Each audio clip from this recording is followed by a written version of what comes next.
अच्छा बच्चों, एक छोटा सा शॉर्ट क्वेश्चन है आपका जो अक्सर पेपर में, बोर्ड के पेपर में आया हुआ है। What is hunts rule? Hunts rule क्या है? हंट्स रूल डीजेनरेट ऑर्बिटल्स में इलेक्ट्रॉन की फिलिंग के लिए यूज होता है। डीजेनरेट ऑर्बिटल्स क्या होते हैं? ऐसे ऑर्बिटल्स जिनकी एनर्जी क्या हो, सेम हो। जैसे P K, P X, P Y, P Z, तीन ऑर्बिटल्स हैं, तीनों की एनर्जी सेम होगी। 2s की एनर्जी p से कम होगी और 1s की एनर्जी 2 से s से भी कम होगी।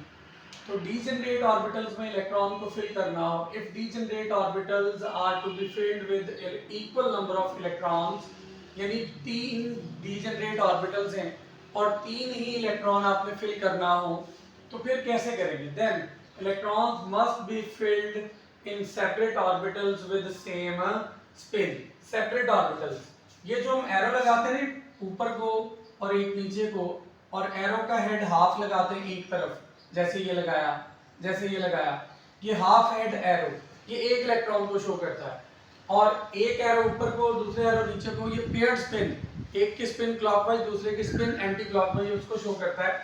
खैर, if degenerate orbitals are to be filled with equal number of electrons, then electrons must be filled in separate orbitals with same spin. अब गौर करें, 2s में दो इलेक्ट्रॉन फिल किए, एक की स्पिन क्लॉकवाइज, दूसरे की एंटी क्लॉकवाइज। 2s में भी दो इलेक्ट्रॉन है, 1s में भी दो इलेक्ट्रॉन है।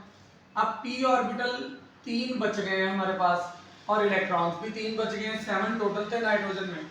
ये इसकी एग्जांपल है।